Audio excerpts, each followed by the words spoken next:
नमस्कार दोस्तों, स्वागत है आप सभी का हमारे YouTube चैनल आलोक ज्ञान गंगा में। मित्रों, कहते हैं कि एक स्त्री घर को चाहे स्वर्ग बना दे और चाहे तो नर्क। किस तरीके से एक औरत घर को बर्बाद कर देती है। इससे पहले कि मित्रों आप हमारी कहानी में खो जाएं, अगर आप हमारे चैनल पर पहली बार विजिट कर रहे हैं तो कृपया चैनल को सब्सक्राइब कर लें, बेल आइकन को प्रेस कर लें ताकि इस तरीके की कहानियां जो मैं हर रोज लेकर के आता हूं उसका नोटिफिकेशन सबसे पहले आप तक पहुंचे।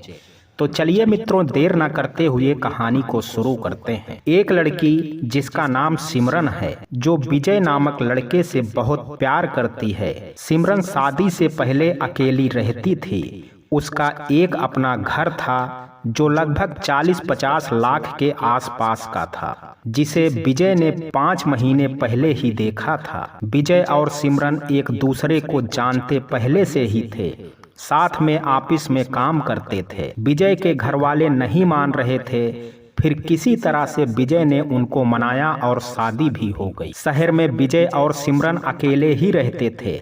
विजय के माँ पापा गांव में रहते थे। शादी के बाद विजय परेशान सा रहने लगा, मतलब कि रात को सोते हुए अचानक उठकर बैठ जाता। कभी कभी बोलता, मुझे मत मारो, छोड़ दो मुझे, तुम तो मुझसे प्यार करती हो, फिर मुझे क्यों मार रही हो। उसकी ऐसी हरकत देखकर सिमरन घबराने लगती। विजय जोर जोर से चीखने लगता। उसे लगा कि शायद कोई इसको बीमारी हो गई है, तो वह विजय को डॉक्टर के पास ले गई। डॉक्टर के पास ले जाकर पूरी हालात को बताया तो डॉक्टर ने कहा कि मुझे लगता है इन्हें कोई मेंटल प्रॉब्लम या मेंटल डिसऑर्डर है। सिमरन, डॉक्टर, क्या आप कहना चाह रहे हैं कि विजय पागल है? नहीं नहीं, मेरा मतलब ये नहीं है। अपने आसपास कोई दुर्घटना इन्होंने बहुत नज़दीक से देखी है और उससे उबर नहीं पा रहे हैं, या फिर ये किसी चीज़ से डर रहे हैं। ऐसा समझ रहे हैं कि वह चीज़ मुझे मार देगी और ये उसका डर कर सामना नहीं कर पा रहे हैं। सिमरन, अब मैं क्या करूं डॉक्टर साहब, मैं बहुत परेशान हूं। आप किसी अच्छे मनोचिकित्सक से संपर्क कर लीजिए। ऐसे में इन्हें अकेला ना छोड़ें और इनका ख्याल रखें। सिर्फ शादी के 1 महीने के अंदर ही इतना सब हो रहा था, तो सिमरन को लगा कि शायद डॉक्टर साहब सही कह रहे हैं। डॉक्टर, तो आप ही किसी अच्छे मनोचिकित्सक को बता दीजिए। डॉक्टर, मेरे एक दोस्त हैं डॉक्टर शशि, लेकिन उनकी फीस और उनका चार्ज थोड़ा ज़्यादा है, तो क्या आप भर पाएंगी फीस? सिमरन उनका नंबर ले लेती है डॉक्टर से और डॉक्टर को फ़ोन करके उनका अपॉइंटमेंट ले करके उनसे मिलने के लिए विजय को ले करके उनके पास जाती है। मेंटल डिसऑर्डर है, इसे ठीक करने में लगभग मैडम 40 से 50 लाख का खर्च आएगा, तो क्या आप इतने पैसे अरेंज कर सकती हैं? सिमरन, सर मैं जमा पूंजी लगा दूंगी, लेकिन ये ठीक तो हो जाएंगे ना? जी हाँ, बिल्कुल ठीक हो जाएंगे। सिमरन वहाँ से बाहर निकल जाती है और सोचती है कि मैं अपना घर बेच दूं तो पैसे का इंतजाम हो जाएगा। शाम को जब सिमरन घर पहुँचती है तो विजय की बुआ आई थी। सिमरन का चेहरा देखकर बोली, बहू सब ठीक तो है, इतनी बुझी बुझी सी क्यों हो? कुछ नहीं बुआ जी, लेकिन बुआ जी के जोर देने पर सिमरन ने बता दिया कि आजकल क्या चल रहा है घर में। सारी बातें सुनकर बुआ जी बोली, बेटा बुरा ना मानो तो एक बात बोलूं? बोलिए ना बुआ जी। मुझे लगता है कि विजय के ऊपर किसी भूत प्रेत का साया है, जिसने विजय को अपने बस में कर रखा है। सिमरन पढ़ी लिखी है तो उसे भूत प्रेत में विश्वास नहीं है। वो बोली, नहीं बुआ जी, ये एक मेंटल डिसऑर्डर जो मेंटल प्रॉब्लम है, मतलब दिमागी बीमारी है ये। पर मुझे नहीं लगता, शादी से पहले विजय एकदम ठीक था, अचानक से ऐसे हो गया तो जरूर किसी भूत प्रेत का साया है। मैं एक तांत्रिक बाबा को जानती हूँ जो इसके बारे में बताते हैं, हमें उनके पास चलना चाहिए। सिमरन को विश्वास तो नहीं था, पर वो ऊपरी मन से बोली, ठीक है बुआ जी, कल चलेंगे हम लोग। अगले दिन शाम को बुआ जी सिमरन और विजय बाबा जी के पास पहुंच जाते हैं। बाबा जी को सारी समस्याएं बुआ जी ने बताई। उनकी बातें सुनकर बाबा ध्यान में लीन हो गए। थोड़ी देर बाद आंखें बंद करके बोले, लड़की, ये तुम्हारे इसी जन्म में किए पाप का फल है। वो आ गया है तुमसे बदला लेने के लिए। तुम्हारी मौत का कारण बनेगा वो, जिसका तूने सब कुछ उजाड़ दिया था। ये क्या कह रहे हो आप? मैंने कौन सा पाप किया है? बाबा, ये प्रश्न तू मुझसे पूछ रही है? तूने मुझसे ऐसे प्रश्न पूछ, तू सच नहीं झुठला सकती है। सिमरन वहां से तुरंत निकल जाती है विजय को लेकर के। बुआ जी भी बाहर आ जाती हैं और पूछती हैं, क्या हुआ बेटा? पता नहीं क्या बकवास कर रहा है वो आदमी, घर चलिए बुआ जी। जैसे ही सिमरन गाड़ी में बैठती है, उसके दिमाग में बाबा की सारी बातें गूंजने लगती हैं। वो घर जाकर बेड पर बैठी और अतीत की उस गहराइयों में पहुंच गई जहां उसका अपना एक परिवार था। आज की सिमरन उस परिवार के लिए शीतल थी, जिसकी शादी संतोष से होने वाली थी। तो आइए आपको भी अतीत की उस गहराइयों में ले चलते हैं, जहां पर शीतल शादी अपने ससुराल पहुंची तो सास ने आरती उतारी। सम्मान पूर्वक उसका घर में आगमन हुआ था। सारी रस्में पूरी हुई। सभी लोग काफी थक गए थे, तो शाम को भी लोग जल्दी जल्दी खाना पीना खाकर सोने चले गए। बात करें शीतल के परिवार में, तो उसकी सास, एक छोटी ननद और पति संतोष थे। संतोष एकदम सामान्य आदमी है, किसी भी प्रकार का छल कपट ईर्ष्या से दूर। एक प्राइवेट कंपनी में मैनेजर है, जिसकी तनख्वाह 70,000 के आसपास है। इतने में ही अभी तक उसका घर मुंबई जैसे शहर में सुचारू रूप से चल रहा था। सभी लोग खुश थे। संतोष कभी पैसे बचाने की कोशिश नहीं करता था। उसे लगता था पैसे बचा के क्या होगा, जब किसी को उन पैसों की जरूरत हो और उसे वह ना मिले तो तकलीफ महसूस करे। लेकिन फिर भी कुछ तो पैसे जमा कर रखे थे, क्या पता कब इमरजेंसी आ जाए। खैर, अब सभी मेहमान भी सोने जा चुके थे। रात के 10 बज चुके थे। किसी के कदमों की आहट सुनाई दी। शीतल अभी नहीं सोई थी। किसी ने उसका दरवाजा खटखटाया। शीतल उठ कर गई और दरवाजा खोला। बाहर संतोष था, जो शायद अपने पैरों पर ठीक से खड़ा भी नहीं हो पा रहा था, दीवार के सहारे खड़ा था। उसकी ये हालत देखकर शीतल बोली, तुम दारू पीते हो?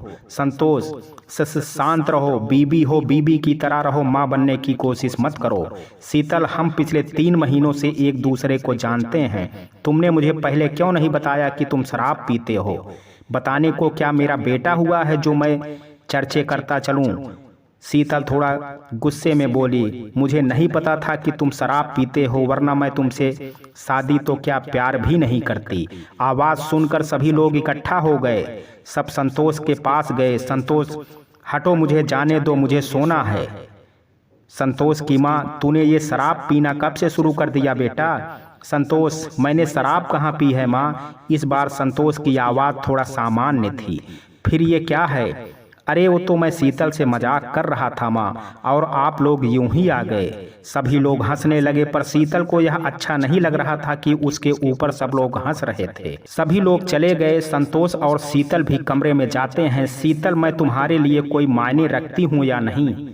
मतलब यूं सबके सामने मुझे हंसी का पात्र बनाना अच्छा लगता है? अरे यार, मैं तो फ्रैंक कर रहा था, अगर बुरा लगा हो तो सॉरी। ठीक है, और सोने चली जाती है। संतोष, अरे ये क्या, आज तो हमारी पहली रात है, तुम तो सो रही हो क्या? मैं बहुत थक गई हूँ, कल बात करेंगे, गुड नाइट। संतोष समझ गया कि वह अब भी नाराज है, सो उसने उसे परेशान करना उचित नहीं समझा। संतोष भी गुड नाइट बोलकर सो गया। सुबह हुई तो शीतल चाय का कप लेकर के अंदर आई। संतोष सो रहा था तो उसने संतोष को जगाया और कहा कि चाय पी लीजिए। संतोष बोला, सॉरी, रात के लिए। शीतल, कोई बात नहीं। संतोष, मतलब अब तुम्हारा गुस्सा शांत हो गया है? शीतल मुस्कुराते हुए कमरे से बाहर चली गई। संतोष फटाफट तैयार होकर के ऑफिस के लिए निकल गया। घर के सब मेहमान जाने लगे। शहरों में मेहमान ज़्यादा दिन कहाँ रुकते हैं, तो शाम तक घर खाली हो गया था। सिर्फ 3 लोग घर में बचे हुए थे। शाम 6 बजे संतोष ऑफिस से घर आ गया। सभी लोग अपने अपने काम में व्यस्त थे। रात हुई, सब लोगों ने खाना खाया और सोने के लिए फिर चले गए। संतोष और शीतल भी कमरे में गए। अचानक शीतल के मोबाइल में घंटी बजी। शीतल ने फ़ोन उठाया और बात करते हुए बालकनी में चली गई। थोड़ी देर बाद कमरे में आई और संतोष से बोली, मैं कल से ऑफिस जाऊंगी। क्या? तुम ऑफिस कैसे जा सकती हो? मैंने तो तुमसे शादी से पहले ही कहा था कि तुम ऑफिस नहीं जाओगी। संतोष, पर मैंने तो मना कर दिया था। शीतल ने कहा, मैंने आपसे कहा था कि मैं शादी के बाद भी ऑफिस जाऊंगी। अगर आप ऑफिस जाओगी तो माँ का ख्याल कौन रखेगा? अगर तुमको किसी चीज़ की ज़रूरत हो तो तुम मुझसे कहो। तुमको पैसे चाहिए, कोई सामान चाहिए तो मुझसे बोलो। शीतल ने कहा, मैं नहीं चाहती कि मैं अपनी छोटी मोटी ज़रूरत की चीज़ें के लिए किसी के सामने हाथ फैलाऊं। संतोष ने कहा, मैं किसी नहीं, मैं तुम्हारा पति हूँ। जो भी सामान चाहिए या रुपया पैसा चाहिए तुम मुझसे कह सकती हो।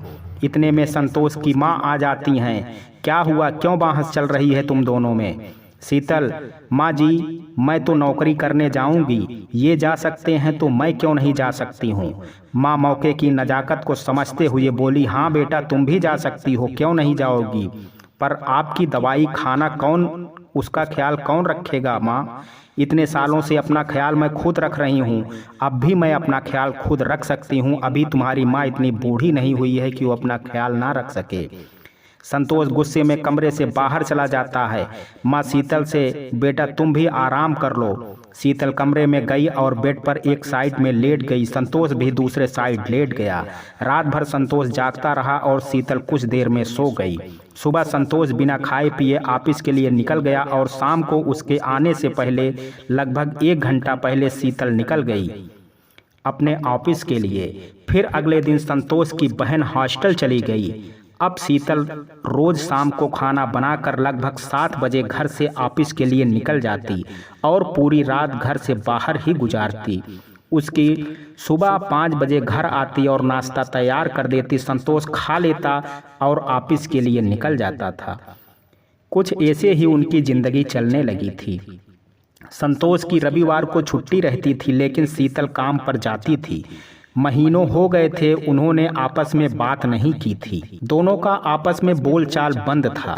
फिर अचानक से एक दिन संतोष की माँ की तबीयत खराब हो गई।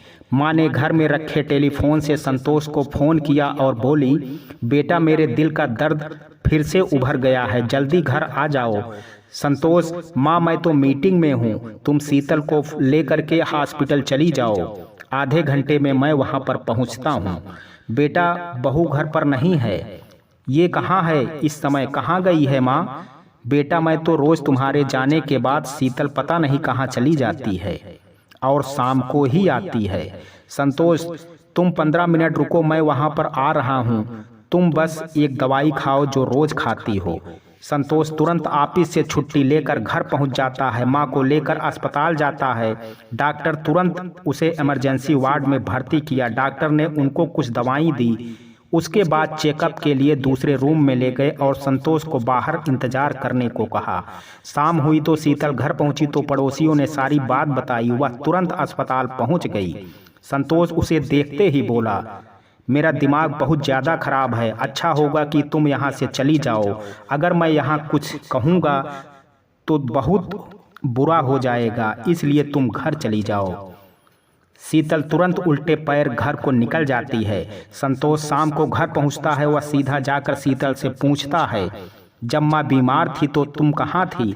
ये बताना मैं तुम्हें ज़रूरी नहीं समझती। शीतल ने कहा, मैं तुम्हारा पति हूँ और मुझे यह जानने का पूरा अधिकार है कि तुम कहाँ जाती हो, किस लिए जाती हो और किससे मिलने जाती हो। मेरे घर से जाने के बाद तुम भी रोज़ घर से बाहर कहाँ जाती हो? मैंने एक बार कहा ना कि मैं ये बताना ज़रूरी नहीं समझती। शीतल ने झुंझला कर कहा।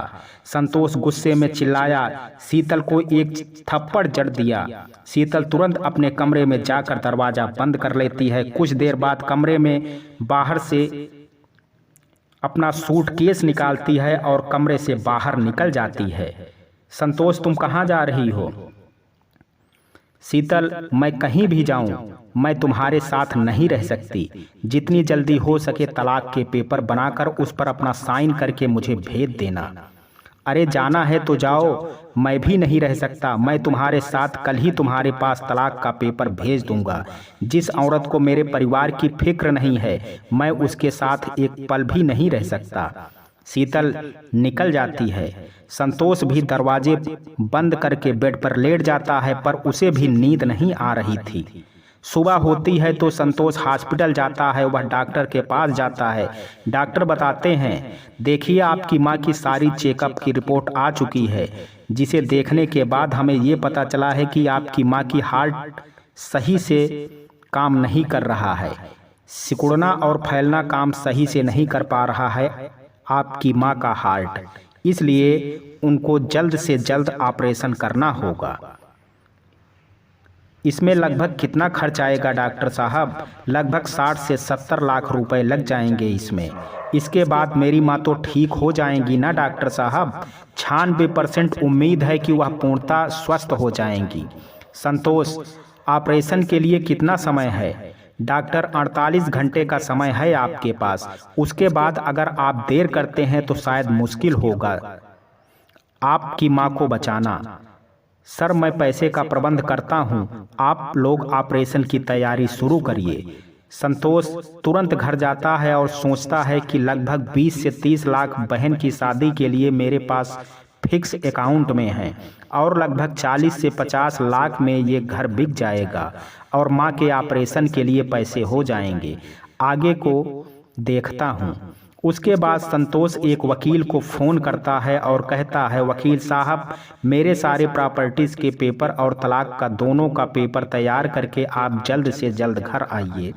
दोपहर तक वकील सारे पेपर तैयार करके आ जाते हैं। आप अपना घर बेच देंगे तो रहेंगे कहाँ? वकील ने कहा, कुछ दिन किसी किराए के घर में रह लूँगा वकील साहब। माँ से बड़ी कोई दौलत नहीं होती है। माँ रहेंगी तो घर नया बन जाएगा। वकील साहब, आप तलाक के पेपर लाए हैं ना? वकील, हाँ मैं लाया हूँ, मैं साइन कर देता हूँ। आप शीतल से साइन ले करके पेपर कोर्ट में पेश कर दीजिए। और मेरी बात लूथरा जी से चल रही है, जल्द ही घर बिक जाएगा। संतोष शीतल को मैसेज करके बताता है कि मैंने तलाक के पेपर पर साइन कर दिया है, तुम भी साइन कर दो। वकील पेपर लेकर शीतल के रूम पर जाता है, जहां शीतल एक किराए के कमरे में रह रही होती है। वकील शीतल से कहता है, मैडम आप भी जल्दी से अपने साइन कर दीजिए, मुझे अभी कोर्ट में जाना है। और वकील पेपर निकालकर शीतल को देता है। गलती से तलाक वाले पेपर के साथ प्रॉपर्टी के पेपर भी उसके हाथ में चले जाते हैं। शीतल प्रॉपर्टी के पेपर पढ़ लेती है और थोड़ी देर सोचने के बाद बोलती है, वकील साहब, मैं इस तलाक के पेपर पर साइन नहीं करूंगी। वकील ने पूछा, क्यों? वो इसलिए कि जब तक कि इस प्रॉपर्टी का 50% मेरा नहीं हो जाता है, मैं साइन नहीं करूंगी। और अगर मुझे प्रॉपर्टी में आधा हिस्सा नहीं मिलता है तो मैं वुमेन्स राइट कमीशन, महिला अधिकार समिति के पास जाऊंगी, लेकिन अपने हिस्से की प्रॉपर्टी अब जरूर लूंगी। वकील वहां से सारे कागजात उठाकर चला जाता है और संतोष को सारी बात बताता है। संतोष तुरंत हॉस्पिटल जाता है और डॉक्टर से मिलता है और कहता है, डॉक्टर साहब, मैं अभी 30 लाख रुपए जमा कर देता हूं, आप मेरी माँ का ऑपरेशन कर दीजिए, मैं आपके बाकी सारे पैसे धीरे धीरे जमा कर दूंगा। डॉक्टर ने कहा, सॉरी सर, हमारे हॉस्पिटल में कुछ नियम हैं जिन्हें हम तोड़ नहीं सकते हैं। I am very sorry. Doctor की बात सुनकर संतोष हताश और निराश होकर के घर लौट जाता है और फिर शीतल को फोन करता है। संतोष बिल्कुल अचेत सा बेड पर पड़ा हुआ था। उधर माँ को अस्पताल में भर्ती थी और अभी तक पैसों की कोई व्यवस्था नहीं थी। अचानक वह उठकर बैठ गया और अपने प्रॉपर्टी के पेपर ले करके तुरंत बैंक चला जाता है। वहां जाकर मैनेजर से मिलता है और कहता है, सर मुझे अपने प्रॉपर्टी पर लोन चाहिए। मैनेजर पेपर देते हुए, पेपर देखने के बाद, सर जिस तरह आपने बताया कि आपकी प्रॉपर्टी में आपकी पत्नी का भी आधा हिस्सा है, अगर मैं आधा हिस्सा आपकी पत्नी का निकाल देता हूं तो कुल मिलाकर के 25 लाख की वैल्यूएशन होती है आपकी, जिसमें मैं आपको केवल 20 लाख रुपए दे पाऊंगा। सर लेकिन मेरी प्रॉपर्टी 50 लाख की है। सर उसका 50% यानी 25 लाख रुपए आपकी बीवी के निकल गए। उसके बाद हम आपको 20 लाख रुपए दे सकते हैं। संतोष मन में हिसाब लगाता है, इस हिसाब से भी 25 लाख रुपए ही मिलने चाहिए उसे। संतोष वहां से उठकर घर आ जाता है, अपने ऑफिस के दोस्तों को फ़ोन करता है और कहता है मुझे अभी कुछ पैसों की ज़रूरत है, लेकिन सभी लोग पैसे देने से उसे मना कर देते हैं। फिर अपने सभी रिश्तेदारों को फ़ोन करता है, लेकिन सभी लोग मना कर देते हैं। फिर थक हार कर एक कोने में दुखी मन से बैठ जाता है। उसकी आंखों से आंसुओं की एक धार बह निकली, जो यह बताने के लिए काफ़ी थी कि वो इस समय कितना बेबस और असहाय है। फिर अचानक से ही संतोष फ़ोन उठाता है और शीतल को फ़ोन लगाता है। शीतल फ़ोन उठाती है और संतोष कहता है मुझे माफ़ कर दो शीतल, मैं हार गया तुमसे, मैं बेबस हूँ, प्लीज़ मुझे माफ़ कर दो और मेरे माँ की जान बचा लो। अब तुम भी उनकी जान बचा सकती हो। मैंने तो सुना है कि एक स्त्री दया की मूर्ति होती है, तो तुम इतनी कठोर कैसे हो सकती हो। मैं तुमसे हाथ जोड़कर अपनी माँ की जिंदगी की भीख मांगता हूँ। इतना कहकर संतोष सिसक कर रोने लगा। अभी तक शीतल चुप थी, फिर बोली मैं अपने पैसे क्यों दूं, इससे मेरा क्या फ़ायदा होगा। सही कह रही हो, इससे तुम्हारा कोई फ़ायदा नहीं होगा, लेकिन मैं तुमसे वादा करता हूँ कि मैं तुम्हारे पैसे चुका दूंगा। अभी तुम्हारे पास कितने पैसे हैं? शीतल ने पूछा। मेरे पास इस समय 30 लाख रुपए हैं। अगर तुम घर में हिस्सा ना लो तो माँ का इलाज हो सकता है। ओह, तो यह तो आप मुझे बताए ही नहीं कि आपके पास 30 लाख रुपए हैं। अब मुझे उसमें भी आधा पैसा चाहिए। नहीं, ऐसा मत करो प्लीज़, तुम्हारी माँ है, तुम जानो उनके लिए पैसे मैं क्यों दूं। उन्होंने भी तुम्हें अपनी बेटी की तरह माना है, प्यार किया है। एक बार मैं समझ लो, पैसे नहीं दूंगी तो नहीं दूंगी। शीतल ने चिल्लाते हुए कहा। मुझे बाहर जाना है, और हाँ, जल्दी से आधी प्रॉपर्टी मेरे नाम पर कर देना, और जो कैश है उसका 15 लाख रुपए मुझे भिजवा देना, नहीं तो मैं तुम्हारे खिलाफ केस करूंगी। और शीतल फोन काट देती है। संतोष हेलो हेलो बोलते हुए बैठ जाता है और रोने लगता है। माँ, मैं तुम्हारे लिए कुछ नहीं कर सकता, मैं एक अच्छा बेटा नहीं बन पाया, मैं कितना मजबूर हूँ, मेरे पास तेरे इलाज के लिए भी पैसे नहीं हैं। तभी हॉस्पिटल से फ़ोन आता है, देखिए आपकी माँ की हालत अब नाजुक होती जा रही है, आप जल्दी से पैसे को जमा कर दीजिए वरना हम उनको बचा नहीं पाएंगे। संतोष, सर अभी पैसों का इंतजाम नहीं हो पा रहा है, मैं पूरी कोशिश कर रहा हूँ, जल्द ही जमा कर दूंगा। संतोष हर जगह से उसे हार मिलती है और पैसे मिल सकते हैं, फ़ोन करता है लेकिन सभी लोग मना कर देते हैं। कुछ देर बाद हॉस्पिटल से फ़ोन आता है कि अब आपकी माँ इस दुनिया में नहीं रही, आइए उनकी बॉडी को ले जाइए। संतोष एकदम पागल सा हो जाता है और ज़ोर ज़ोर से रोने लगता है। वो अपने मन को कैसे मनाए कि जिस माँ ने उसे सब कुछ दिया, प्यार दुलार, वो उनके लिए कुछ नहीं कर सका। थोड़ी देर बाद उसने अपनी बहन कोमल को फ़ोन लगाया और कहा, बहन अब माँ हमारे साथ नहीं रही। कोमल भी रोने लगती है। कोमल कहती है, मैं घर आ रही हूँ भैया। संतोष हॉस्पिटल जाता है और माँ के पार्थिव शरीर को घर लाता है। फिर बहन को फ़ोन करता है और पूछता है कि कहाँ हो। कोमल कहती है, भैया बस मैं आधे घंटे में घर पहुँच जाऊँगी। संतोष इंतज़ार करने लगता है। धीरे धीरे 1 घंटा बीत जाता है लेकिन कोमल नहीं आती है। धीरे धीरे 2 घंटे बीत जाते हैं। संतोष फ़ोन लगाता है लेकिन कोमल फ़ोन नहीं उठाती है। थोड़ी देर बाद एक एम्बुलेंस घर के बाहर आकर रुकती है। कुछ भी समझ में नहीं आ रहा था। अचानक कुछ लोग एम्बुलेंस से उतरे और एक मेडिकल बेड निकाला जिस पर कोमल लेटी हुई थी। वो उसे उठाकर अंदर ले आए। कोमल को ऐसे देख संतोष उसकी तरफ दौड़ा। वह कोमल को उठाना चाहता था लेकिन वह नहीं उठती। तो संतोष पास खड़े उन लोगों से पूछता है कि इसे क्या हुआ है। उनमें से एक बताता है, ये जिस ऑटो से घर आ रही थी उस ऑटो का किसी ट्रक ने पीछे से धक्का मार दिया। ऑटो बुरी तरह से चपटी सी हो गई, जिसमें इनकी मौके पर ही डेथ हो गई और ड्राइवर की हालत गंभीर है। उसे हॉस्पिटल में भर्ती किया गया है। ये सुनते ही मानो संतोष के पैरों के नीचे से जमीन खिसक गई। वह वहीं अचेत होकर के गिर पड़ा। पड़ोसियों ने उसे संभाला। फिर पड़ोसियों ने पार्थिव शरीर का अंतिम विदाई के लिए तैयार किया। संतोष धीरे धीरे उठा और दोनों को बारी बारी से कंधा देकर शमशान घाट तक पहुंचाया। वहां उनको मुखाग्नि दी और वह रो रो करके कहने लगा, बहन तेरी डोली को कंधा देने की जगह तेरे अर्थी को कंधा देना पड़ा। क्यों मुझे एक एक करके सब लोग छोड़ करके चले गए। और संतोष रोते रोते उनको मुखाग्नि देने के बाद घर आ जाता है। थोड़ी देर बाद उनका वकील घर आता है। वह संतोष को एक कागज देते हुए कहता है कि देखिए संतोष जी, आपकी पत्नी ने आपकी प्रॉपर्टी से 50% का अपना हिस्सा मांगा है और कोर्ट ने आपको यह लीगल नोटिस जारी किया है। वकील साहब, अब हम क्या करेंगे। सॉरी संतोष जी, अब मैं आपका केस नहीं लड़ सकता। आप अपने लिए कोई नया वकील खोज लीजिए, संतोष के वकील ने कहा।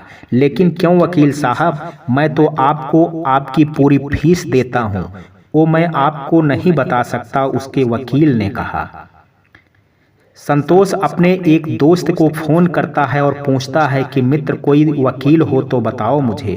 तो उसका दोस्त कहता है, मेरे पहचान के एक वकील हैं, मैं तुम्हें उनका सारा डेटा व्हाट्सएप करता हूं। संतोष कहता है ठीक है। थोड़ी देर में उसका एक मैसेज आता है। संतोष उनका नाम और पता पढ़ करके तुरंत उनसे मिलने जाने की तैयारी में जुट जाता है। तुरंत तैयार होकर घर का ताला लगा करके तुरंत अपने नज़दीकी रेलवे स्टेशन पहुंचता है। वहां से ट्रेन के बारे में पता करता है। ट्रेन में काफ़ी समय था।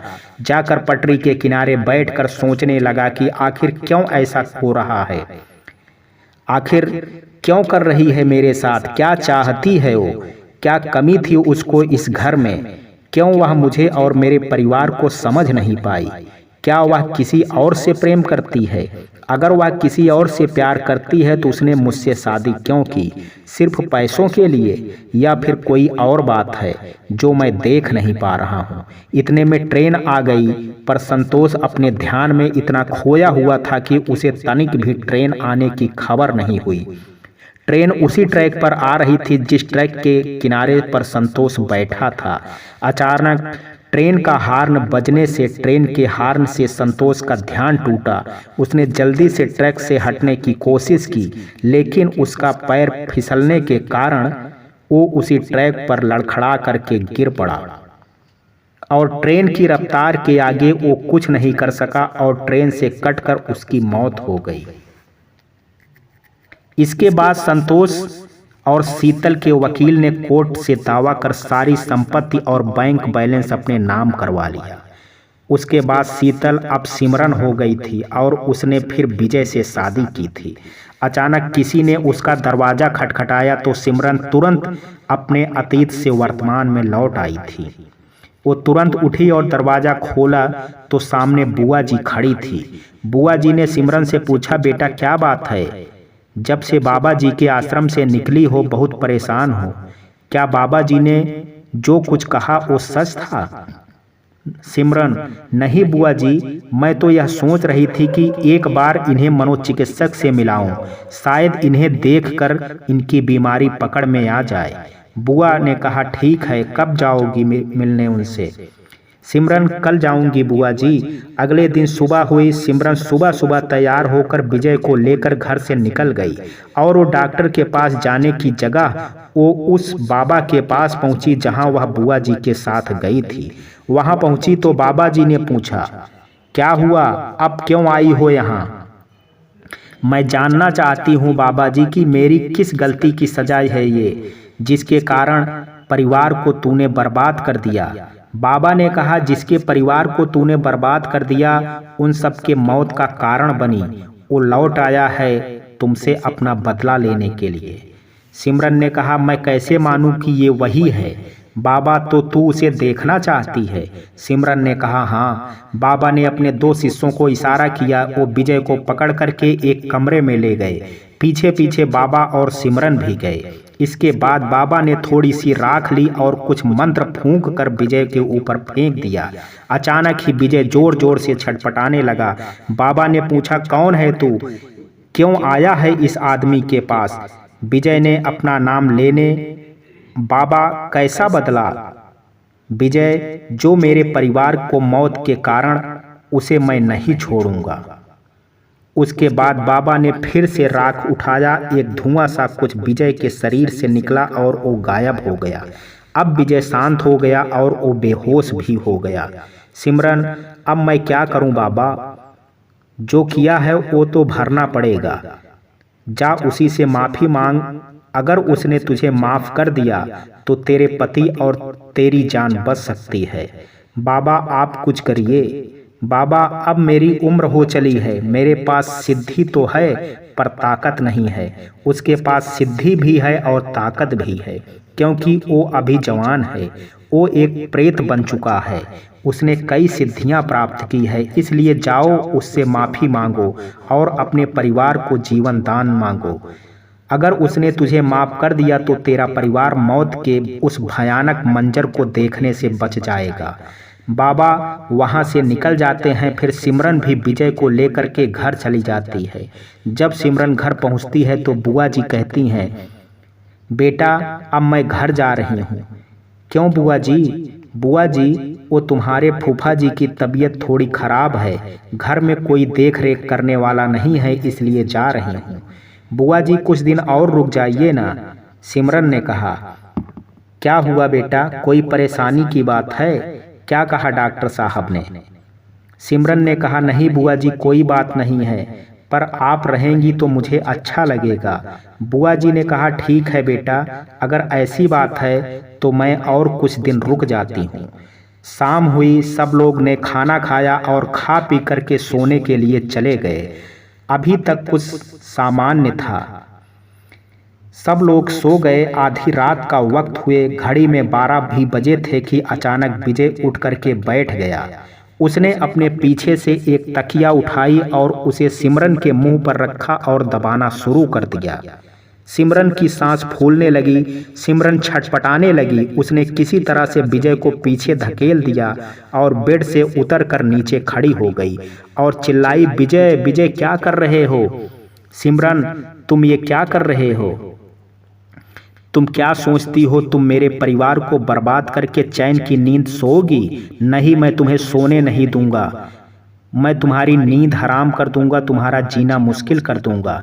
तुम सांस नहीं ले पाओगी। मैं तुम्हें इतना मजबूर कर दूंगा कि तुम खुद मौत को गले लगा लोगी। इसके बाद विजय हंसने लगता है और दौड़ करके अपना सर जोर से दीवार में मारता है। उसका सर फट जाता है, खून निकलने लगता है। विजय हंसता है और अपना हाथ हवा में उठाता है। उसके हाथ के साथ ही सिमरन भी हवा में उठ जाती है।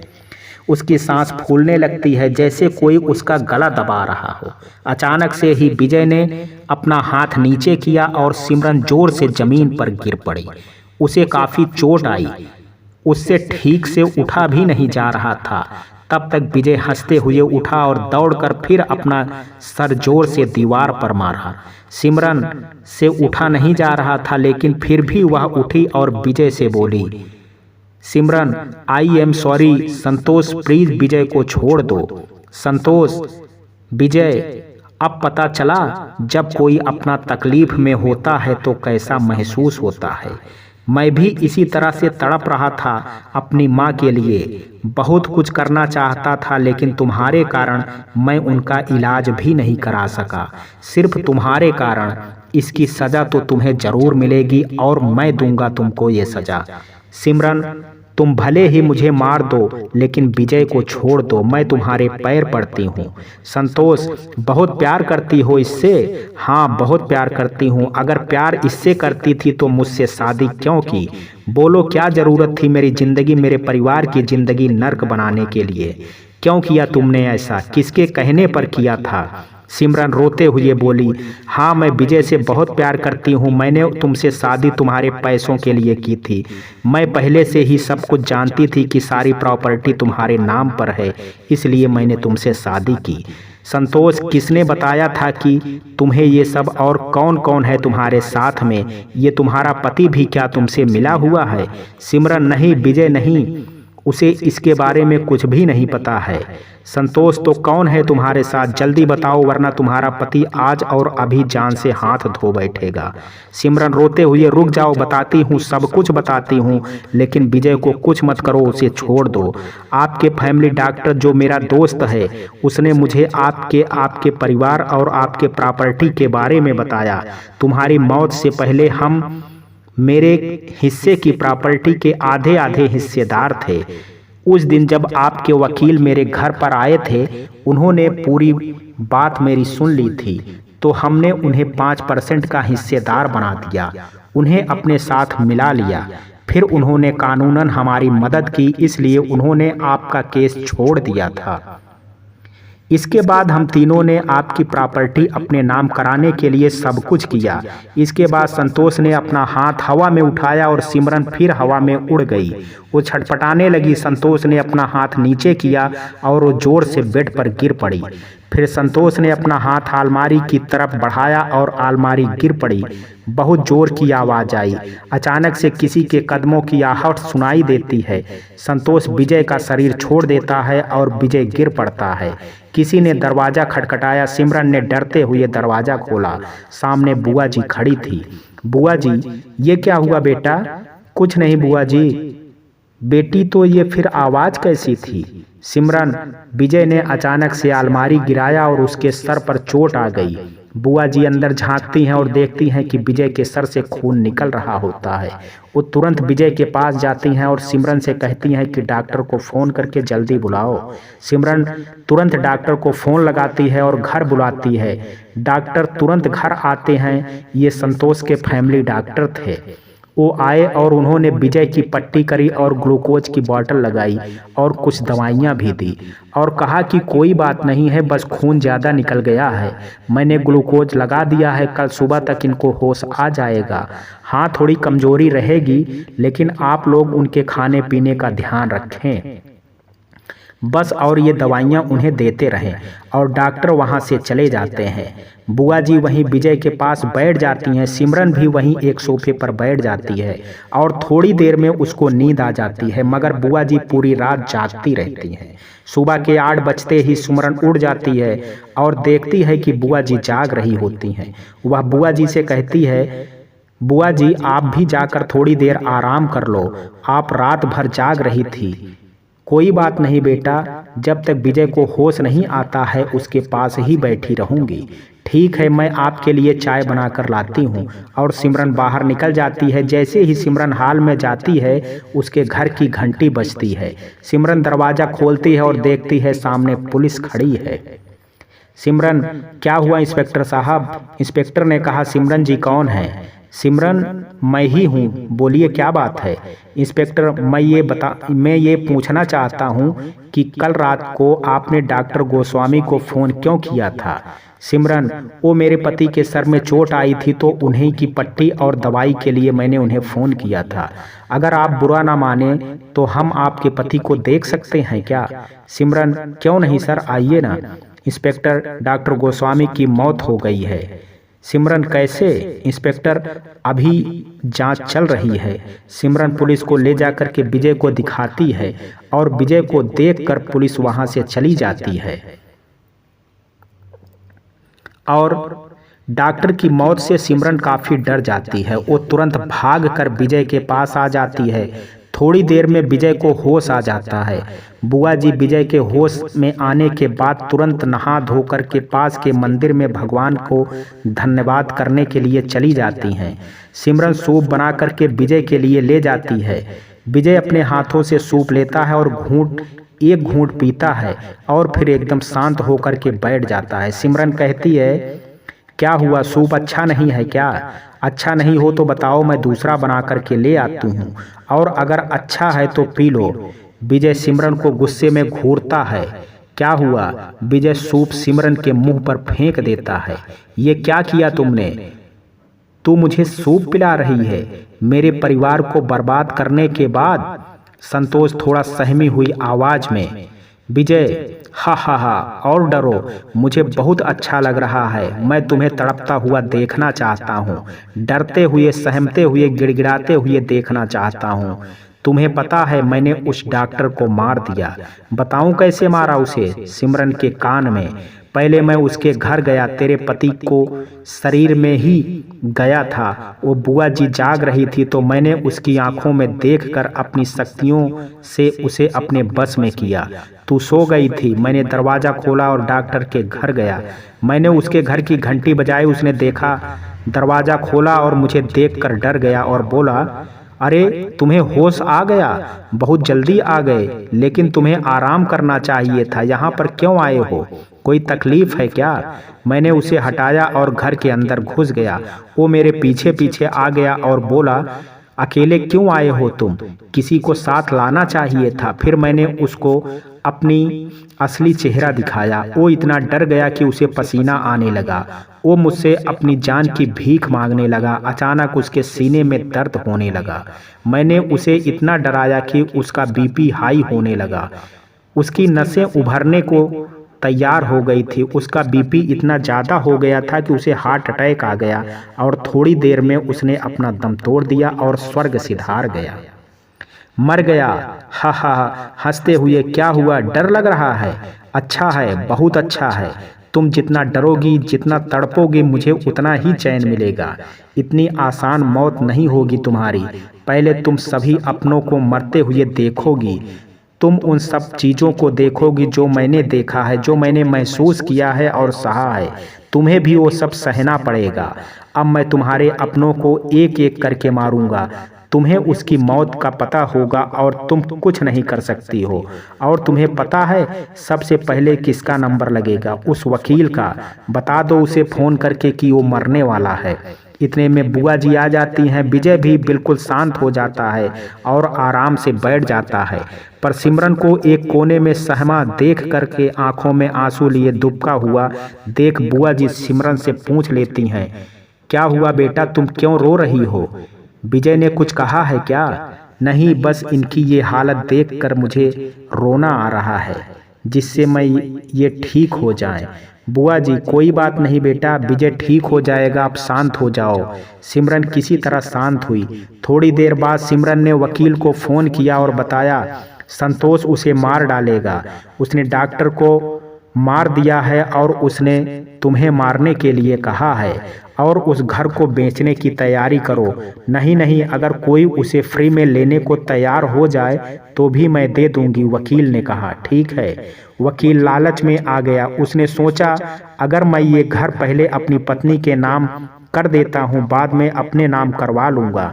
थोड़ी देर बाद उसने वकील फिर सिमरन को फ़ोन किया और बोला, सिमरन जी, मेरी नज़र में एक औरत है जो ऐसे घर को खरीदती है। आप सिर्फ कीमत बताएं उसकी। मुझे बेचना नहीं है, बस उसके नाम का पेपर तैयार कराकर उससे साइन करा लेना है। वकील, पर मैडम वो आज ही घर देखना चाहती हैं। आइए, घर की चाबी ले जाइए। वकील तुरंत सिमरन के घर आता है और चाबी लेता है और निकल जाता है। वकील बड़ा खुश था कि 50 लाख का घर फ्री में मिल गया है और डॉक्टर भी मर गया। अब कोई हिस्सेदार भी नहीं बचा है। और अब शाम हो चली थी, लेकिन शाम को ही 2 लोगों के साथ घर की सफाई कराने के लिए वकील संतोष के घर पहुंच जाता है। संतोष के घर में पड़ी हुई कुर्सी को साफ करके वकील उस पर बैठ जाता है और आदमियों से कहता है कि जल्दी जल्दी सफाई करो, कल मुझे यहाँ शिफ्ट करना है। थोड़ा जल्दी जल्दी हाथ चलाओ, आज पूरी रात तुम्हारे पास, कल मैं यहाँ अपने परिवार के साथ शिफ्ट होने वाला हूँ।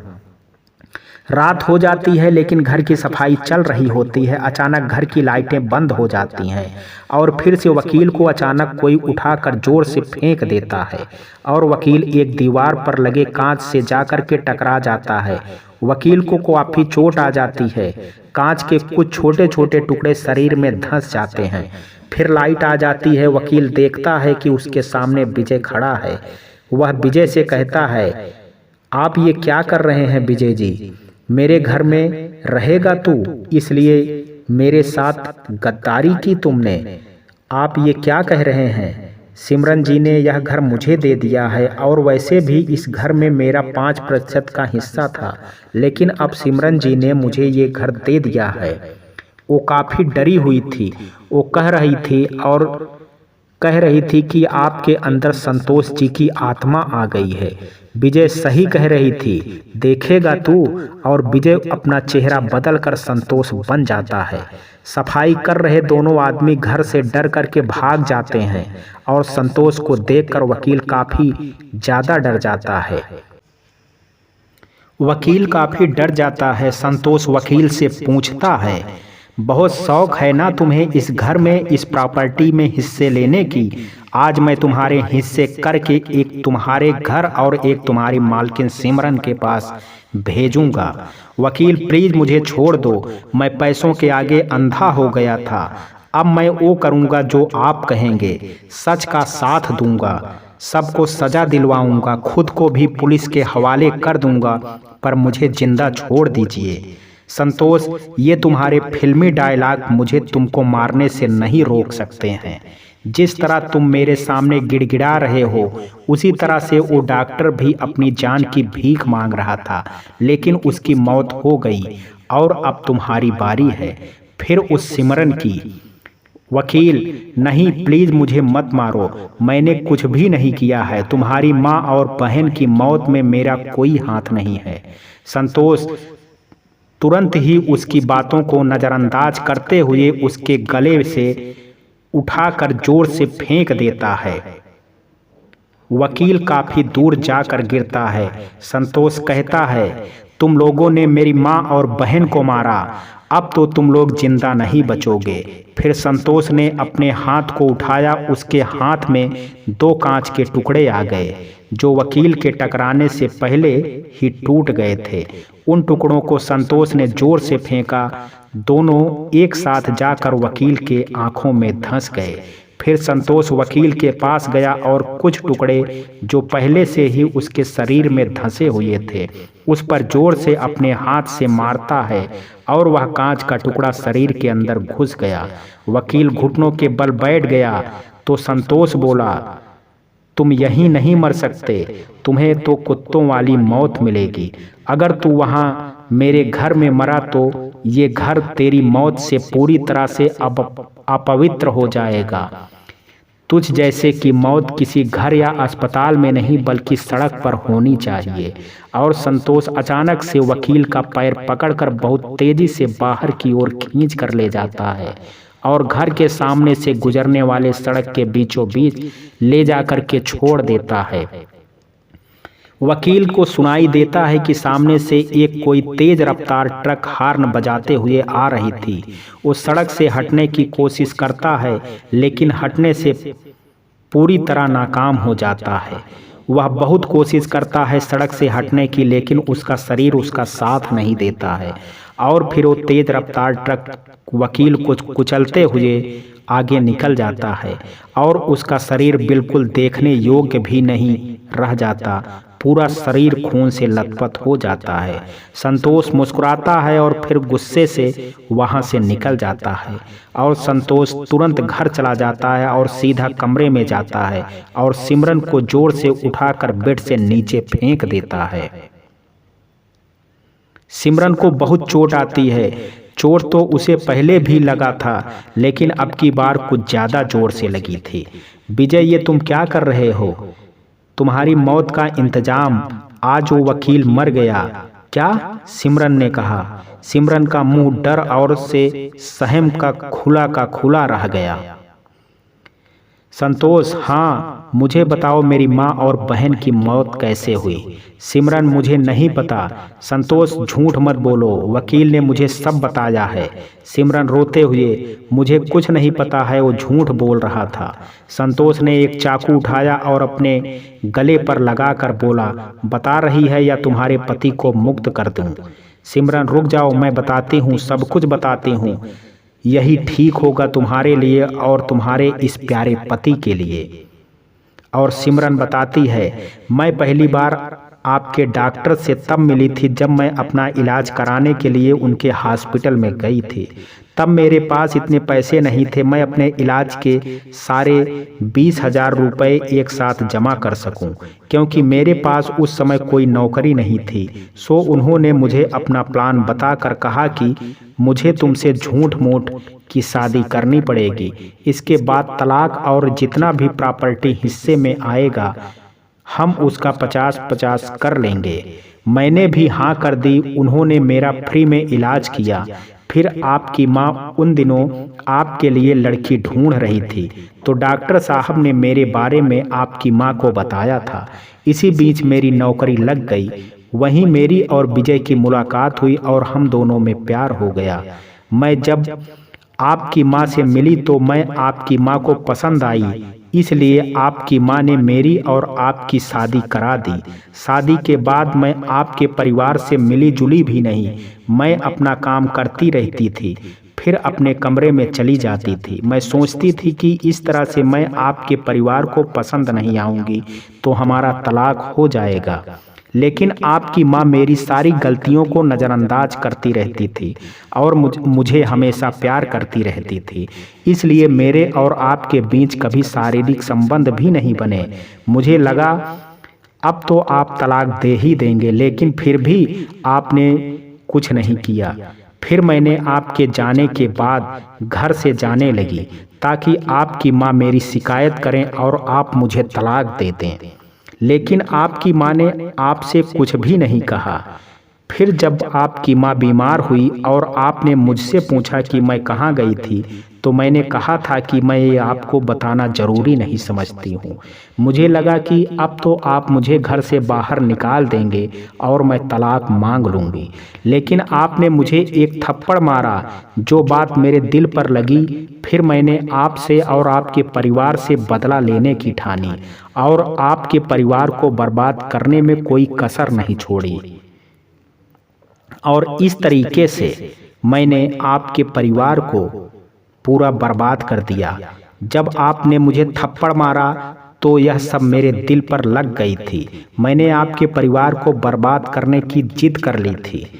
फिर मैंने आपसे तलाक की मांग की और जब आपके वकील मेरे घर तलाक के पेपर लेकर आए तो मैंने प्रॉपर्टी का पेपर देख लिया।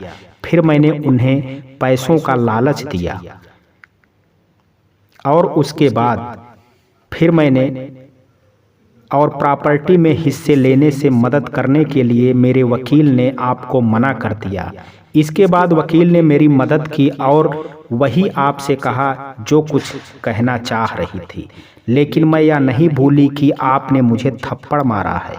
इसी बीच वकील आए और उन्होंने मुझे और डॉक्टर को बताया कि अगर आपकी माँ जिंदा रहेंगी तो वो कोर्ट में अपने हिस्से का दावा कर सकती हैं और प्रॉपर्टी में हिस्सा कम हो जाएगा। तभी डॉक्टर साहब ने कहा कि आपकी एक बहन भी है। मुझे कोमल की याद आ गई। तब वकील ने बताया कि अविवाहित युवती भी अपने मायके की संपत्ति में हकदार होती है और आजकल नए नियम के बाद शादीशुदा स्त्री अपने मायके की संपत्ति में भी हक मांग सकती है। हम सोच रहे थे कि इस प्रकार तो बहुत थोड़ा सा पैसा मेरे हाथ में आएगा। इसी बीच मुझे याद आया कि आपने मुझे थप्पड़ मारा था। मैंने कहा हम आपकी माँ और बहन को जान से मार देते हैं, लेकिन कैसे मारेंगे ये किसी को समझ नहीं आ रहा था। फिर डॉक्टर ने कहा कि वो आपकी माँ को मार देंगे। थोड़ी देर बाद वकील ने कहा कि वह आपकी बहन को मार देंगे। फिर हम सब ने मिल कर के एक प्लान बनाया। डॉक्टर साहब हॉस्पिटल गए जहां आपकी मां भर्ती थी। वहां उन्होंने बताया कि वो आपके फैमिली डॉक्टर हैं और आपकी मां को देखने आए हैं, इसलिए डॉक्टर को आसानी से अंदर जाने दिया गया। उन्होंने अंदर जाकर अपनी जेब में से एक सिरिंज निकाली और उसमें खून भरा हुआ था, लेकिन वो दूसरा ब्लड ग्रुप का खून था और उन्होंने उसे आपकी मां के हाथ में लगा दिया, जिससे उनका खून जमने लगा और उनकी मौत हो गई।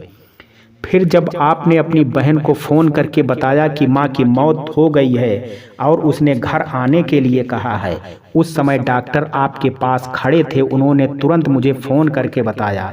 फिर मैंने कोमल संतोष की बहन को फ़ोन किया और आपने उसे ये नहीं बताया था कि हम दोनों अलग अलग रहते हैं। सो उसने मुझे तुरंत अपनी सही लोकेशन बता दी। मैंने तुरंत उसकी फ़ोटो और लोकेशन वकील को बताई। उसने तुरंत ट्रक से पीछे से ज़ोर से धक्का ऑटो को मरवा दिया, जिससे कोमल की वहीं पर मौत हो गई। धक्का पीछे से लगा, जिससे ज़्यादा चोट कोमल को आई और उसकी मौत वहीं पर हुई। ड्राइवर भी 2 दिन बाद मर गया। फिर बारी आपकी थी। जब आप वकील से मिलने जा रहे थे तो आप से डॉक्टर साहब मिले थे। आपने उन्हें बताया था कि आप कहाँ जा रहे हैं। फिर मैंने बुर्का पहनकर आपका पीछा किया। आप जब ट्रैक के किनारे बैठे थे तो मैंने पीछे से एक बोतल जिसमें पानी भरा हुआ था आपके पीछे गिरा दिया था और ट्रेन का हॉर्न बजी। तब आप हड़बड़ा कर उठ रहे थे तो पानी पर आपका पैर पड़ गया और आपका पैर फिसल गया और आप ट्रैक पर गिर पड़े और ट्रेन से कट करके आपकी मौत हो गई थी।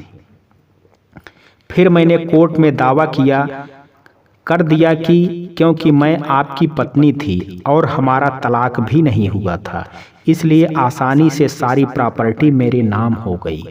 आपके खाते के सारे पैसे डॉक्टर साहब ने ले लिया और अपना एक बड़ा सा अस्पताल खोल लिया।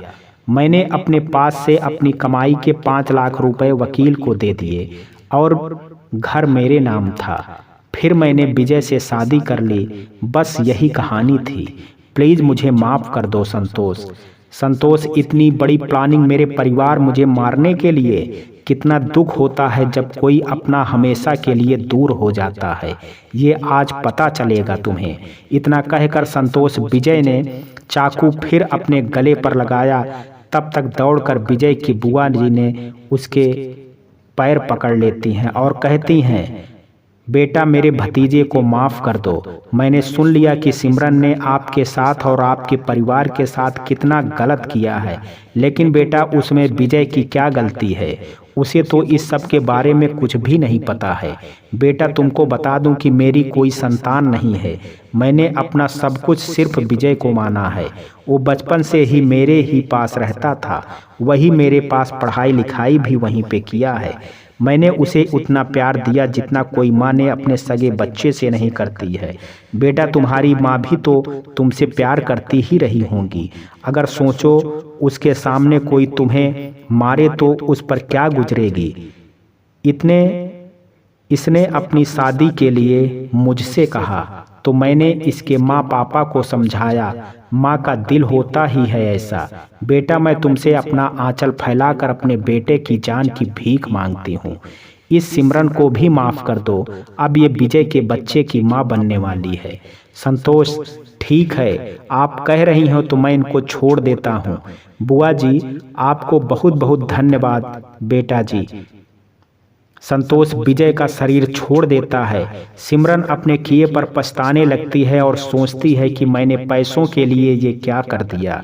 पश्चाताप करने के लिए ट्रेन के आगे कूदकर अपनी जान दे देती है। मित्रों ये कहानी आपको कैसी लगी, आप अपनी राय मुझे कमेंट बॉक्स में ज़रूर दीजिएगा। मित्रों वीडियो पसंद आया हो तो वीडियो को लाइक शेयर और चैनल को सब्सक्राइब करना ना भूलें। कल मिलते हैं एक नई कहानी के साथ। तब तक के लिए जय हिंद, जय भारत।